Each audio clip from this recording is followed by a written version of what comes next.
Welcome to the very first episode of The Broken Handle. I am Will. And I'm JB, and we are fired up for this, and aren't we, Will? Oh, absolutely. We got a mountain of data. This is going to be a lot of fun. So again, we're the hosts. We've known each other for 20 years. I think these topics hit a lot. Sitting through these resumes, all these applications, all that. How does it hit for you? That's where it's falling for me.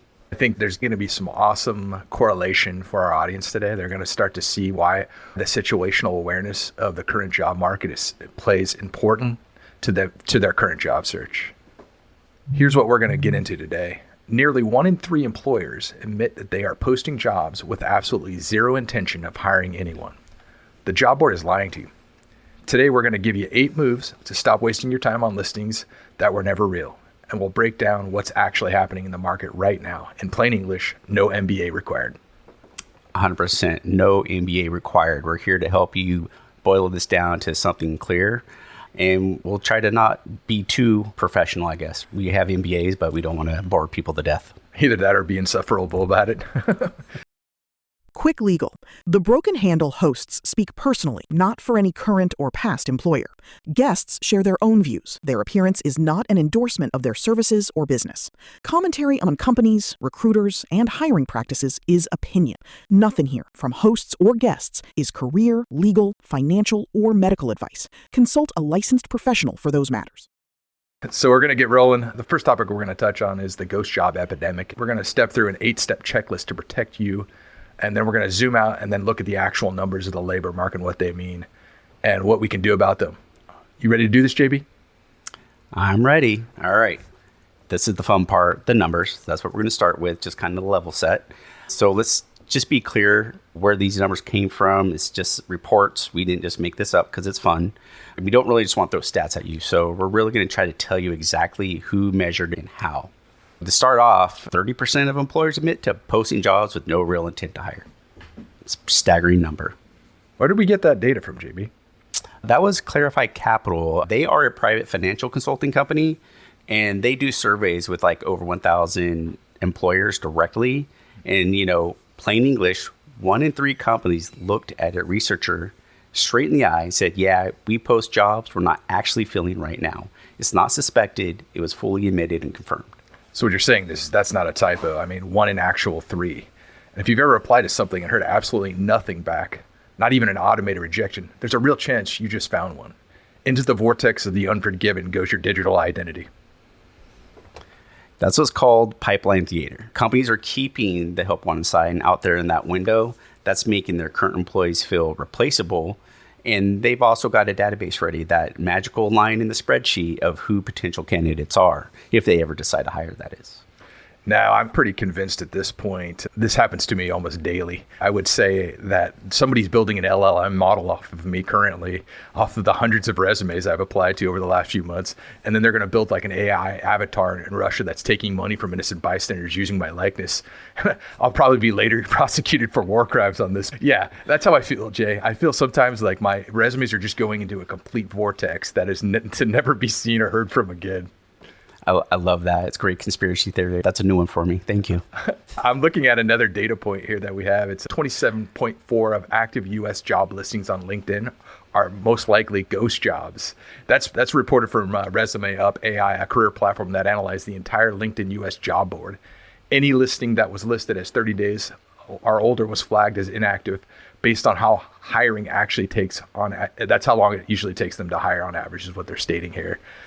Plain English, I guess that means more than 1 in 4 listings you scroll past on LinkedIn right now is probably going nowhere before you even clicked. So we're already down a quarter of the board before we even start. That's why we built this checklist, because without it, you're playing a game where the rules are rigged against you from the jump. Places like LinkedIn are great tools. I use it. Will uses it. But let's be honest about what it actually is. If you go look up LinkedIn, LinkedIn.com, it's identified as social media. And that's where people get lost in the mess of all of this. Once I heard this, it completely changed my understanding of LinkedIn in a few ways.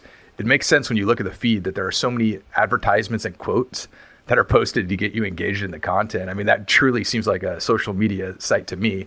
And then you actually have to click away to do job searches or even to establish networks, which is kind of strange if you think about it, because you're like, I'm looking for a job. Why do I have to go, 2 or 3, clicks in to actually find the thing I'm looking for?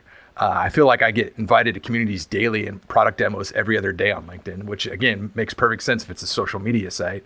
And then it becomes extremely distracting from my purpose of identifying actual jobs, bro. Sometimes I just get lost in there because I'm looking at demos or advertisements and I'm like, what job was I even applying for?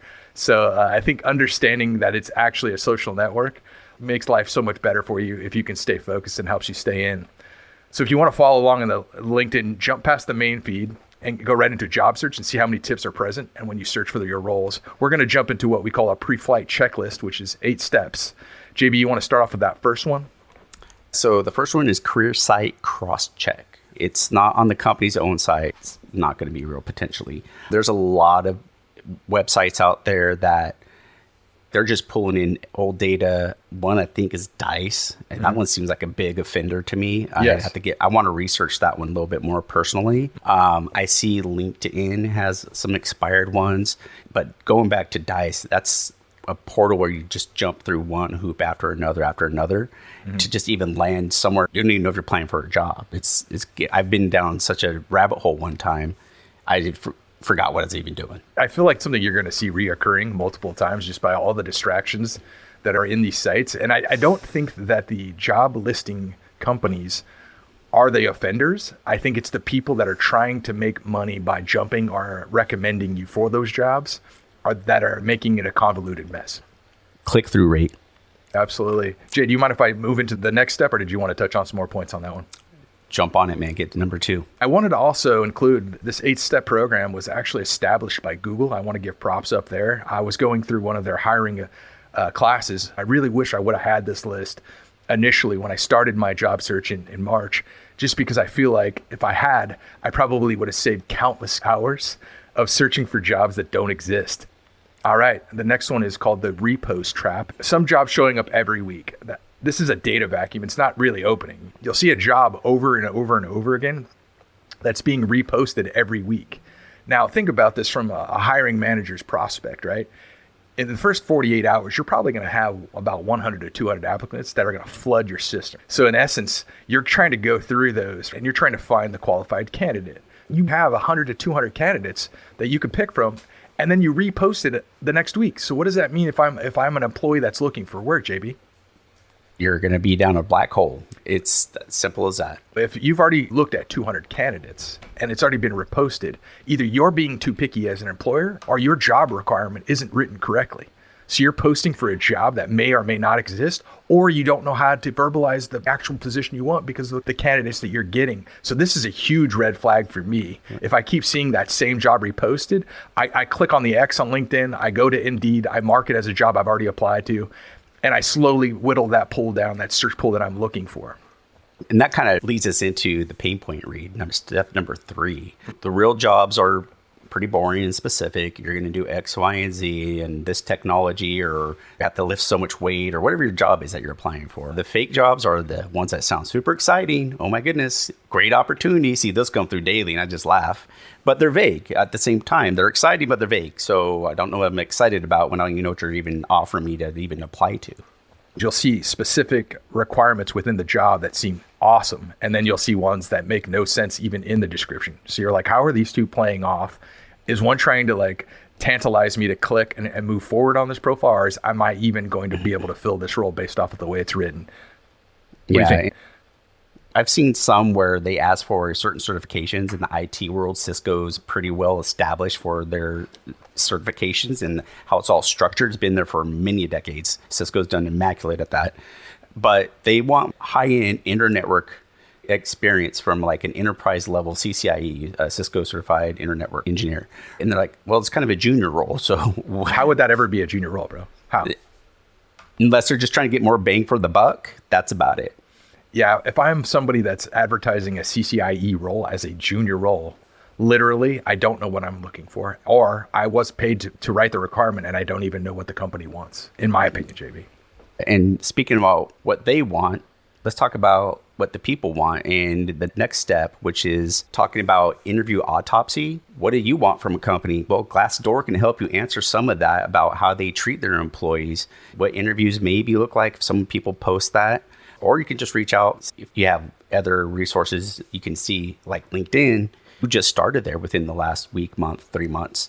And maybe you can try reaching out to them. Sometimes job posting themselves have an HR recruiter contact. Feel free to reach out to them. That's how you're going to understand what the interview process is going to be.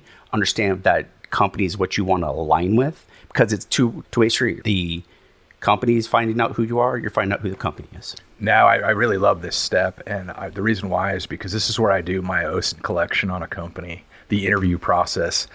You can go to Glassdoor and you can look up specific roles, and then you can also look up on Glassdoor what kind of interview questions were posted for that role specifically. So I think not only does, to your point, it gives you an idea of what the culture is like if people are complaining about the company, or specifically what kind of questions they're asking on their interview, so you can better prepare yourself. And to further better prepare yourself is step 5. That is the stress test. So you can Google the company, figure out what news headlines are out there about them. Is the leadership bleeding out? Are they just under a normal restructure? Is the job posting a mirage? Look at their quarterly earnings. Are they actually profitable year over year, quarter over quarter? Are they just burning through cash? And you're like, maybe not so much. That's going to tell you if they're really, truly looking to hire because the demand for their services are there, or if they're scheduling back and those jobs probably aren't going to get filled. Well, I would say that another thing that's great about the stress test is you can identify when they're trending job hires versus when they're doing job fires or massive layoffs. So you could potentially not apply for a position that's going to be eliminated in the short term, or you can kind of define where they might be going in the future so you know how to cater your resume towards them. What do you think, Jay? Yeah, that's the best way to do it. Do your research on the company. They're going to do your research on you. It's only fair. Another thing to keep in mind is the next step. That is our 70-30 rule. You see the job matches. Oh, you're a top applicant or whatever it is. Hey, let's just go ahead and ignore those labels and let's look at the real 70-30 reality of you don't have to match 100%. If you match around 70%, you can speak to the other 30, close that gap, apply. I think with people who have imposter syndrome, they're perfectionists, right? And so if they don't meet 100% of those requirements on that job listing, they will not apply. The worst thing you can do, though, is make a decision for an employer as far as your employment. Give them the opportunity to at least evaluate you if you make 70% of those qualifications. That is accurate. Our next step is step 7, lateral networking. Find someone who actually works there. That reach out is worth 500 applications. No, I couldn't agree more. Yeah, it's always that person-to-person contact and communication is going to have more value than just throwing data, your zeros and ones if it's online, or burning a piece of paper if it's in person. Just call a contact, spend 30 minutes or so if they're on the phone, or email. I personally got lucky. Person from a company called me, spent 30 minutes of their time breaking down the role, how it fits, and it made me more confident and excited about the role. I didn't get the role, but that's okay. You know, I was happy to have that moment. I appreciate them spending the time.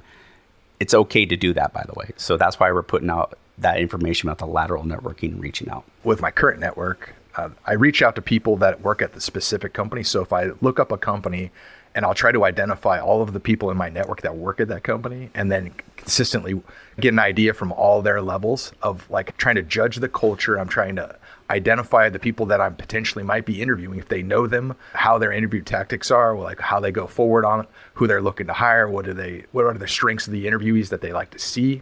This is my favorite step of the 8, and I think it is the most important one that you can do. Networking will open that door. Like Jay said, it's worth like 500 applications, just having a solid network to work through. Now that takes us into step 8, which is proof of life. After you apply, find the hiring manager and show them that you can solve a problem. You're probably saying to yourself, how would I do this? Most of the time on LinkedIn, there are people that are talking about issues that they're having or trying to fix and that they need a solution for. Sometimes just joining those conversations So let's say there's an individual that says they have an IDS issue that they can't get past because they don't know how to create a rule. And then they suggest an idea, but you know a better solution to make that happen. Often suggesting that through conversation will establish a communication between you two that you can leverage later to potentially find employment. There's multiple ways to skin the cat. Presenting something abstract or new, maybe they just don't know, is valuable. That concludes our 8-step pre-flight checklist. One of the other things I was going to say too is you don't have to use these singularly. You can use these in combinations. You could use the interview autopsy where you're doing the collection on the company to identify more about the culture. You can use the 70-30 rule as far as applying to that job when you don't feel comfortable. You can look for those repost traps so that you're not applying to jobs. And then obviously, setting up those networks. You can use them all in different order. They don't have to be in the 8-step order. What I did also want to present is that we're going to create a form fillable version. It's going to be completely free. It's not going to cost you guys anything. It's going to be posted on our socials at thebrokenhandle.com. You can run these checks every time you apply. You want to do this before you apply because you want to make sure that this is something that is worth your time. It'll save you a ton of time on the back end, and then you'll get those quality job search stitches that you're looking for. Always imagine putting your best foot forward by doing the research before you apply.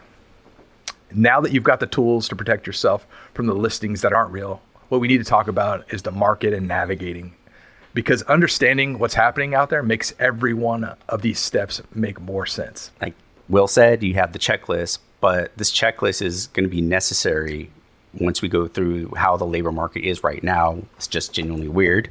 And if nobody explains that to you, it just feels personal, like you're the problem, you are not the problem. I couldn't agree more with you on this. I find that I have to go through this self-analysis when I'm applying in this current job market.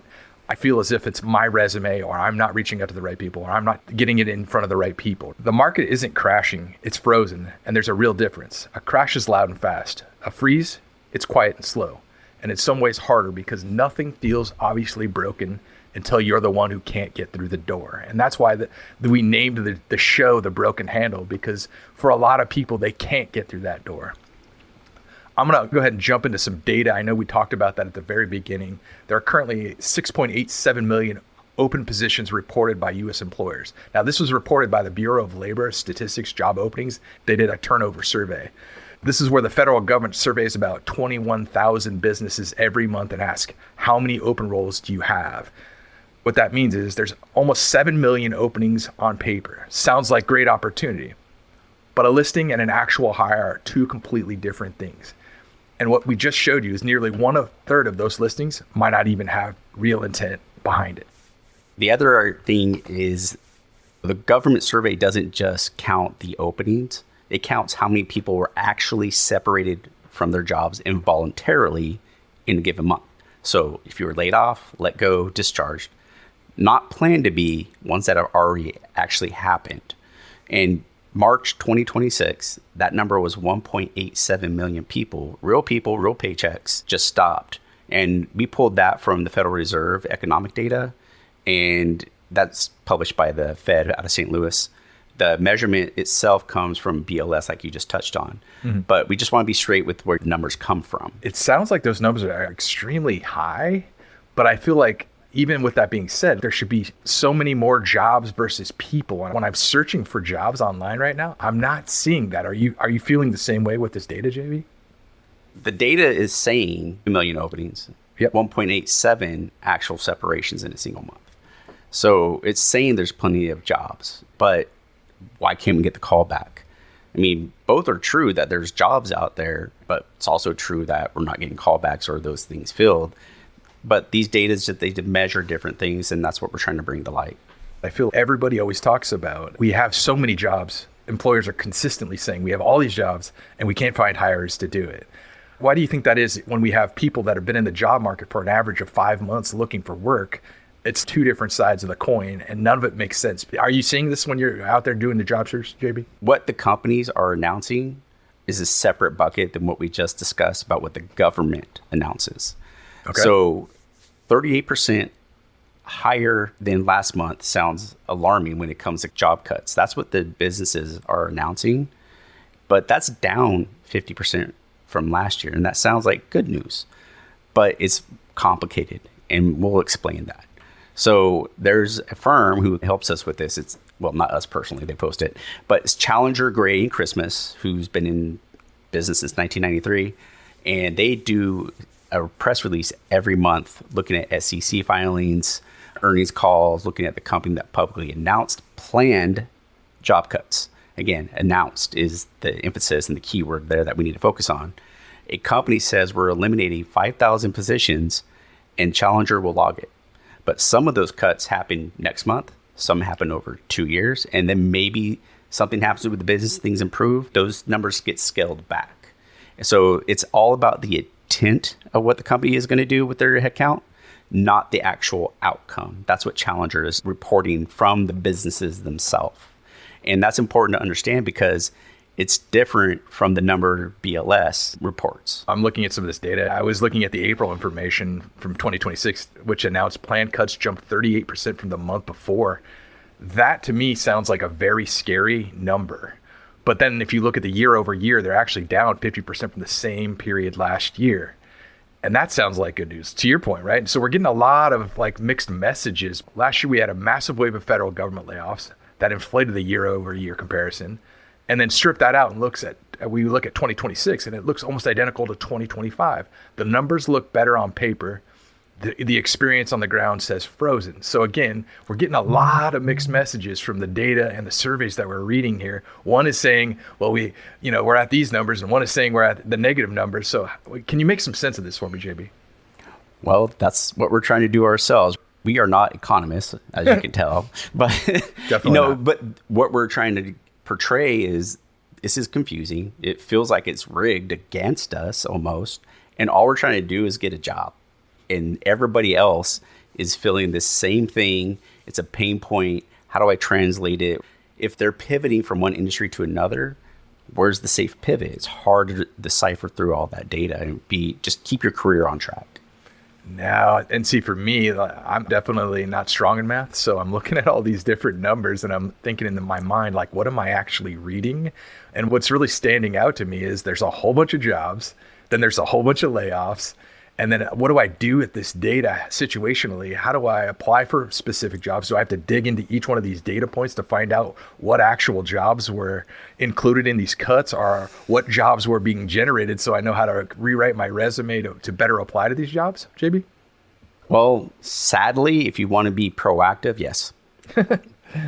Transparency is the key. And I think having the data points gives you that transparency to better situationally aware yourself for these situations. Being informed and armed, there's nothing wrong with that. No, absolutely. So another factor with all that data we just talked about, what companies report, what the government reports, the next thing is how AI is impacting job cuts.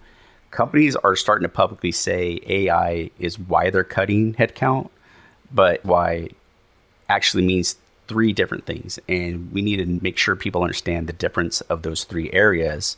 So again, through end of April, it's been claimed roughly 50,000 announced jobs have been cut, cited as AI being the factor. And in April alone, AI was cited as the reason for about 26% of all announced cuts. And the second consecutive month, it topped the list, AI as being the reason for job displacement or potential cuts. But people aren't really talking about this in the business press. And when a company says AI is the reason for a layoff, it can mean the three different things, and they all feel very different if you're on the receiving end. We'll go ahead and kick off the first one. Yeah, story one would be direct replacement. Chegg is the clearest example. They're an online education platform, homework help, tutoring, study tool. In October 2025, they cut 45% of their entire workforce in round one. Holy smokes, that's a lot of people. In their official SEC filing, they said, I'm quoting, "The new realities of AI. Students stopped paying for homework help when ChatGPT started doing it for free." What does that even mean? Then they stated the human labor supporting that platform became redundant. That's actual displacement. The other story that is the trickier one is budget reallocation. So this one is quieter, and honestly, it's more common. The 5 largest cloud and AI providers in the US, Microsoft, Alphabet, Amazon, Meta, Oracle, they've committed somewhere between 660 to 690 billion, that's with the B, dollars in capital spending for 2026 alone. And that money has to come from somewhere. And those numbers are based on their earnings. And the most flexible line on a corporate budget is sadly headcount. So companies cut people not because AI possibly replaced their job, but because they needed the cash to build the AI infrastructure to potentially take your job in the future. But you didn't lose your job today, potentially from a bot. It was just budget reallocation so they can get data centers built. And that's where your job potentially got cut as well. Interesting. And I think going into story 3, this one's a little bit more cynical. It's what economists call AI washing. Greg Deco, the chief economist of EY Parthenon, said that the strategy arm, he's actually part of like one of the largest accounting firms and consulting firms in the world. He's noted that companies have figured out that labeling as a layoff as an AI investment gets a very different reaction from investors than calling it restructuring. That just sounds like creative writing to me, JB. Well, this should definitely signal you if you're a forward thinker. The other signals you're struggling, same cuts, different labels. So it sounds like a labeling game to me at this point, JB. In the AI washing world, yeah, and the data is backing that up. What we're finding is 10% of firms currently use AI to actually produce core goods and services. Again, it's pretty small. But AI is being cited in roughly a quarter of all announced cuts. If you have 10% of the companies and they're laying off 25% of their workforce, that's pretty impactful. It has a larger effect, and it just helps cause, well, I guess it doesn't help cause ambiguity, it creates more ambiguity. And the math just doesn't seem to really add up unless those citations over those cuts were really going to happen anyways. And it's just AI washing, trying to spin it differently. So in simple terms, what I'm doing is, as a CEO, I'm blaming AI for the reason that I have to cut staff because I have to invest more money in AI and less in people. Is that what you're saying?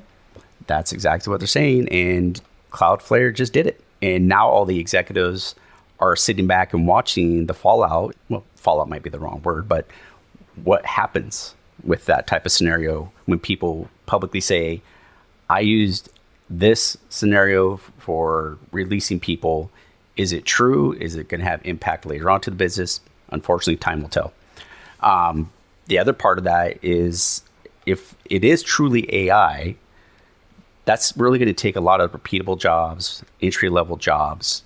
It's going to end up breaking the ladder, the socioeconomic ladder people are trying to climb. Those rungs are just snapping at the bottom if AI is truly taking repeatable entry-level jobs. Well, so at that point, nobody climbs. And even the company can get hurt and run out of senior level people because people aren't climbing that ladder and getting upskilled. So it's a genuine frustration, but just got to let it see where it lands with that area, with people using AI and how it really impacts us. You're giving me this data, which is great data. And I think that I'm struggling in the sense of how can we determine that a job is actually being reduced by AI? Like, how do you do that? Like, how do you sit here and say, well, okay, so I have these positions.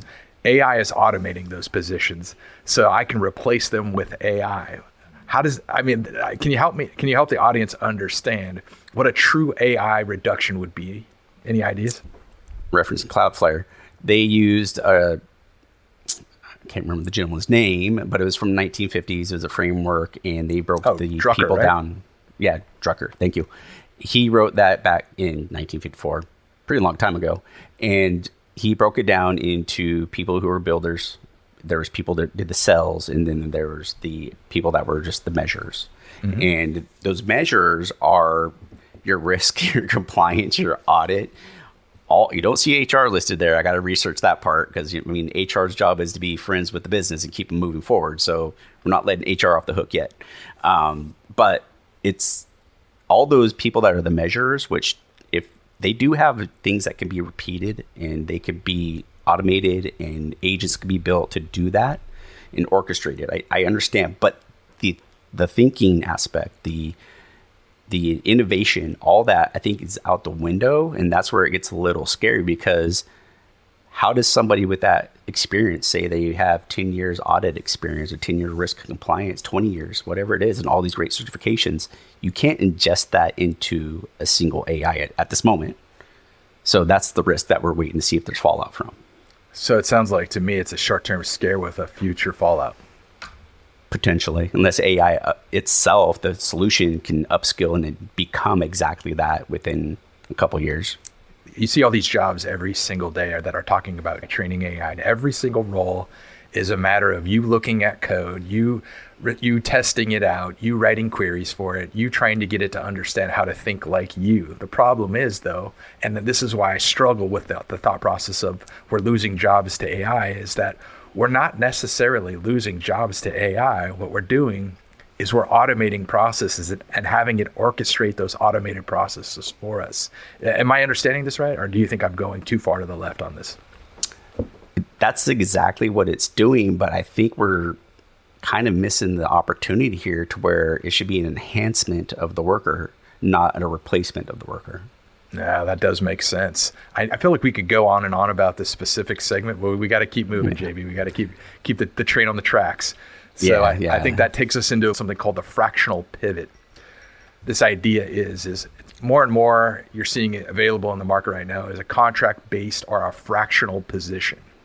And I know when a lot of people hear that, they think, that's not what I want. That's not even fair, but hear us out, because understanding why this is happening changes how you position yourself, and if you're still chasing that full-time role.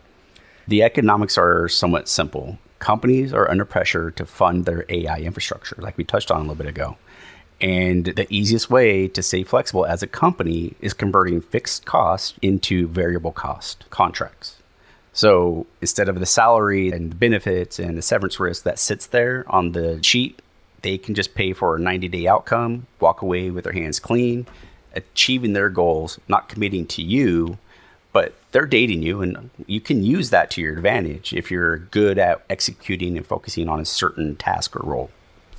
Yeah, this sounds like a position that's like a burn and churn, right? It's a very quick position that's highly specific to getting something done.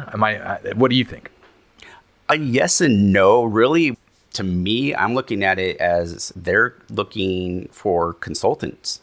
They're looking for experts. So the on-demand project-based model, that's growing fast, and I don't think it's going to go back from that.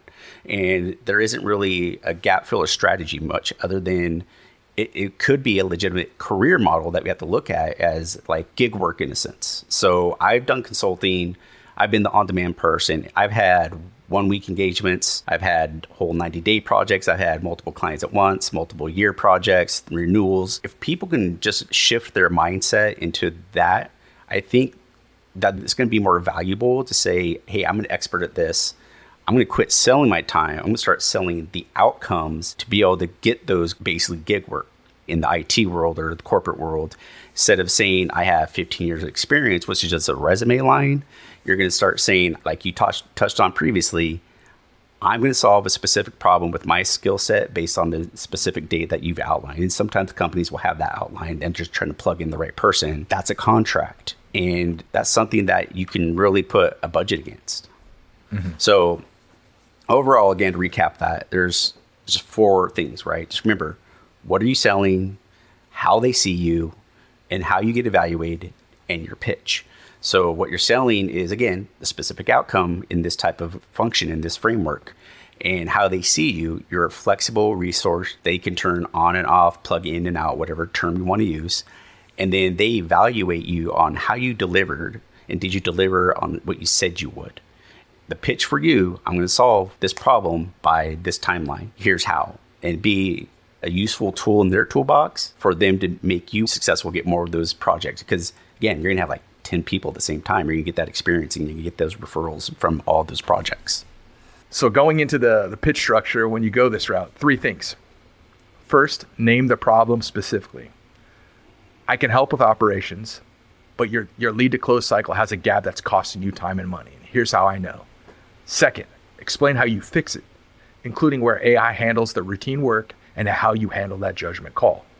Third, offer a clean exit, documentation, a handoff plan, no dependencies on staying. They get the result and the system. You get paid and your next reference. Like I said, multiple irons in the fire. And one of the things that I really want to touch on just slightly is how you just said the handoff plan and no dependency on you staying. The best term I've used is, I'm not here to sit in this seat and stay here. I'm here to give you this data and move on to something else. And there's always people at those companies that need to learn your skill set. Teach them. That's okay. The more people that know that means you can actually grow yourself, because you don't want to just dwell in one spot forever. So, don't wait on one opportunity. Strike when the iron is hot. That's the model. The window's going to move fast. So get into the consultant mindset.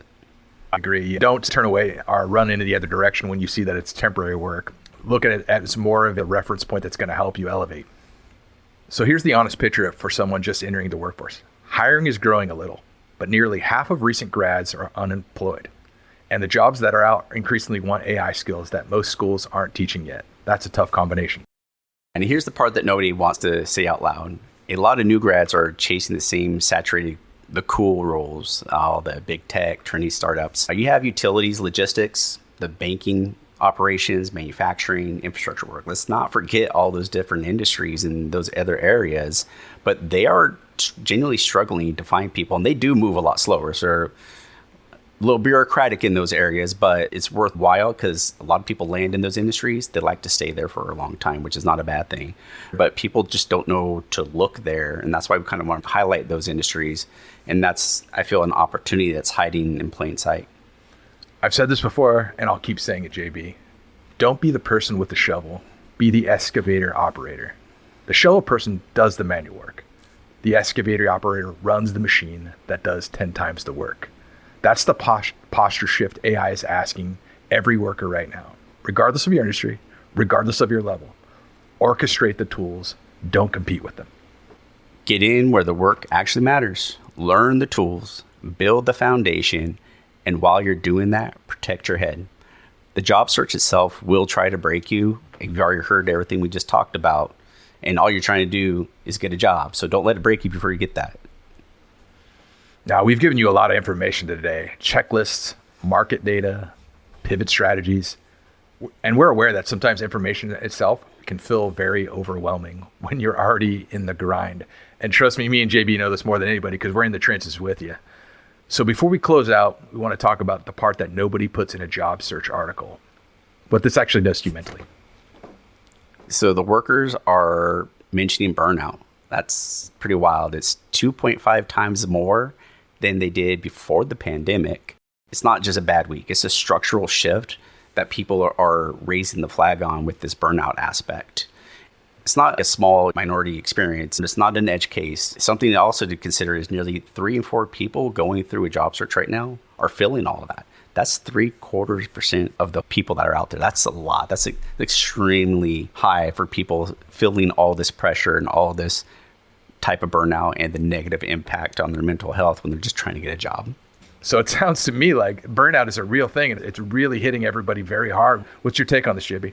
I'm kind of experiencing myself a little bit, and Glassdoor.com, that's a platform people can leave anonymous reviews about their past employers or current employers.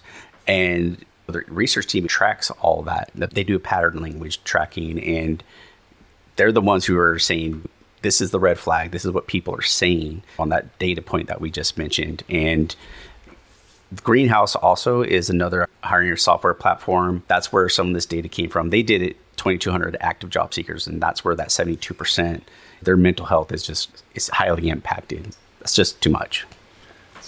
This is extremely alarming to me, and I feel like we have this large amount of people that are burned out from their current jobs, and then you also have the people that are searching for jobs that are negatively impacted. So you're getting it from both sides.